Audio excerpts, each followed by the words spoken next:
Welcome back. তো আজকে হচ্ছে HTML সিরিজের সেকেন্ড ভিডিও। তো আজকে আমরা HTML এর যে বেসিক যে বয়লার প্লেটটা আছে সেটা সম্পর্কে আলোচনা করব। আরেকটা বিষয় আলোচনা করব, সেটা হচ্ছে যে ইন্ডেক্স কেন আমরা লিখি। ইন্ডেক্স ডট HTML বা যাই বলেন না কেন, ইন্ডেক্স ডট পিএইচপি আরো হতে পারে। তো এটা আমরা কেন লিখি, এটা আমরা ফার্স্টে জানবো। ওকে, তো আমার আগে আমি এই ফোল্ডারটা ওপেন করে নিব, তাহলে আপনাকে ইজিলি বোঝাতে পারবো। তো এখানে আপনি খেয়াল করলে দেখতে পারবেন ইন্ডেক্স ডট এইচটিএমএল। ব্রাউজারের কাজটা কি, যখন আপনি একটা ফাইলকে ইন্ডেক্স দিয়ে লিখবেন, হুম, সেটাকে সে কিন্তু হোম পেজ হিসেবে নিবে। ঠিক আছে? তো এখান থেকে যদি আমি এই ফোল্ডারটাকে রান করি তাহলে আপনি বুঝতে পারবেন। তো ধরুন আমি এখান থেকে এটাকে আগে ভিএস করে ওপেন করব। ওকে, এগুলো আমি আপাতত, আচ্ছা এটা থাক, সমস্যা নেই। তো এখানে দেখতে পাচ্ছেন ইন্ডেক্স ডট এইচটিএমএল। তো এখান থেকে যদি আমি এটাকে রান করি তাহলে আপনি বিষয়টা বুঝতে পারবেন।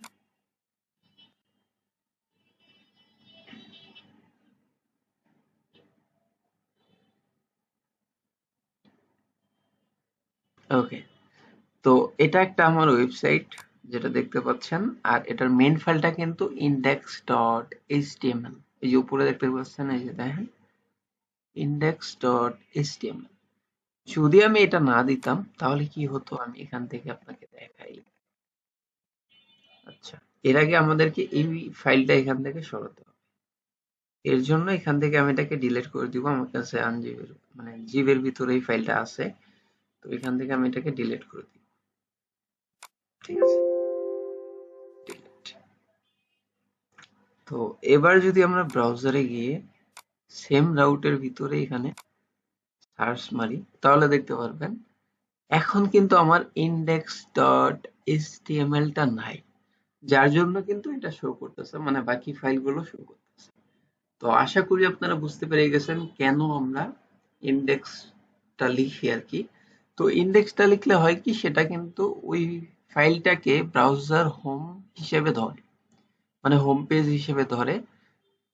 তারপরে কিন্তু সেটাকে ওপেন করায়। তো যেহেতু এখানে আমাদের ইন্ডেক্স ডট এইচটিএমএল নাই, তার জন্য কিন্তু সে বাকি ফাইলগুলো আমাকে শো করতেছে। তো এবার আমরা এখান থেকে যাব ডিটেলে। ওকে, তো এখান থেকে আমি একটা ফাইল মেক করব, index.html। ওকে, এখান থেকে আমরা শিফট এক্সক্লেমেটর। আচ্ছা, তো এখানে আপনারা ফার্স্টে দেখতে পাচ্ছেন doc HTML, doctype HTML. এটার মানে হলো ব্রাউজারকে বলা হচ্ছে যে ডকুমেন্ট টাইপটা হবে এইচটিএমএল, ট্যাগ টাইপটা কিন্তু হবে এইচটিএমএল, এটা কিন্তু বলে নাই। এখানে কিন্তু বলছে যে যে ডকুমেন্ট যেটা আমি লিখবো সেটা হবে এইচটিএমএল। এটা ব্রাউজারকে জানানো হচ্ছে যে একটা ইনফরমেশন দেওয়া হচ্ছে যে ভাই আমি আমার ব্রাউজারে এইচটিএমএল টা শো করাতে চাই। ঠিক আছে, এইটুকুই। তবে এটা আপনি ভেবে নেন যে এইচটিএমএল, এই যে ডক টাইপ যেটা আছে, এটা কিন্তু কোনো ট্যাগকে সে কিন্তু ডিক্লেয়ার করতেছে না, সে কিন্তু ডিক্লেয়ার করতেছে যে একটা ইনফরমেশন সে পাস করতেছে ব্রাউজারকে, আর সেই ইনফরমেশনটা হবে আমাদের এইচটিএমএল। ঠিক আছে, আশা করি বুঝতে পারছেন। এরপরে হচ্ছে এইচটিএমএল ল্যাঙ্গ, মানে ল্যাঙ্গুয়েজ। ঠিক আছে, এখানে দেওয়া আছে ইংলিশ। আপনি চাইলে কিন্তু বাংলাও দিতে পারেন, হিন্দিও দিতে পারেন, মানে আপনার ব্রাউজারে আপনি যা লিখবেন তা দেখাতে পারেন। যদি আপনার ওয়েবসাইটে আপনি বাংলা শো করাতে চান তাহলে এখান থেকে আপনারা বিএন দিবেন, তাহলেই হবে বিএন। তো আমরা ইংলিশই রাখি। এরপর এখান থেকে দেখতে পাচ্ছেন হেড ট্যাগ। তো হেড ট্যাগের মাঝখানে কিন্তু আমাদের মেটা ট্যাগ আসে, টাইটেল আসে। মেটা ট্যাগের কাজটা কি, এসইও তে কিন্তু মেটা ট্যাগটা সব থেকে বড় ভূমিকা পালন করে। তো এই বিষয়গুলো আমরা আস্তে আস্তে আস্তে আস্তে জানবো। আর এখানে যে টাইটেলটা দেখতে পাচ্ছেন, এই টাইটেলটা কিন্তু আমাদের, দেখাই আমি আপনাদেরকে এখান থেকে দেখাই, যদি ওপেন উইথ লাইভ সার্ভার করি, ওকে, এখান থেকে আপনারা দেখতে পাচ্ছেন যে আমাদের পেজটা ওপেন হয়ে গেছে। আচ্ছা, আর এখানে খেয়াল করুন, এটা কিন্তু টাইটেল।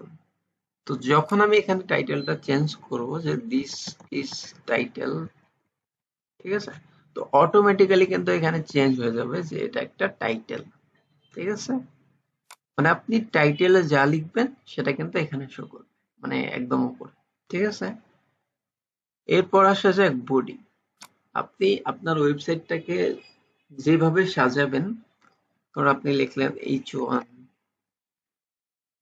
দিস ইজ হেডিং, ঠিক আছে, এরপর আপনি ধরেন আরো কিছু লিখলেন, ঠিক আছে, ইমেজ ট্যাগ দিলেন, এরপরে আপনি অ্যাঙ্কার ট্যাগ দিলেন, ঠিক আছে,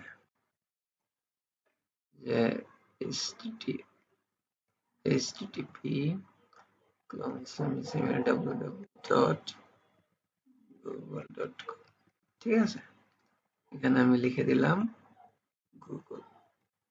এই ট্যাগ গুলো কি, কেন কাজ করা হয়, এটা আমরা পরে আস্তে আস্তে জানবো। যখন আপনি এখানে গুগলে ক্লিক করবেন, গুগলে চলে যাবেন, ভালো কথা।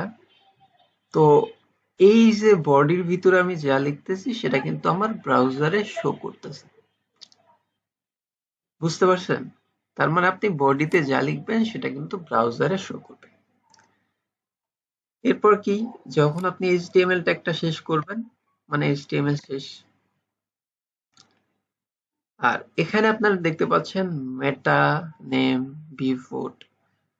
এটা মূলত এর জন্য ইউজ করা হয়, যখন আপনার ভিউপোর্টটা মোবাইল স্ক্রিনে আসবে তখন আপনার যে ওয়েবসাইটের কন্টেন্ট গুলো আছে সেগুলো কেমন দেখাবে। এটা কিন্তু এসইও সম্পর্কিত একটা ট্যাগ। এরপর এখান থেকে দেখতে পাচ্ছেন উপরে যেটা আছে মেটা কেয়ারসেট UTF-8, তো এই বিষয়গুলো সম্পর্কে আমরা আস্তে আস্তে জানবো, একদিনে জানার কোনো কিছুই নেই এখানে। তো আশা করি আপনারা মেন বিষয়টা বুঝতে পারছেন যে ইন্ডেক্স কেন লিখতে হয়, index.html বা যাই বলেন না কেন। এরপর হচ্ছে সেকেন্ড বিষয়টা হচ্ছে যে আমাদের এই যে এগুলো কেন লেখা হয়, এটা তো আপনারা বুঝতে পারছেন। তো দেখা হবে নেক্সট ভিডিওতে। আল্লাহ হাফিজ।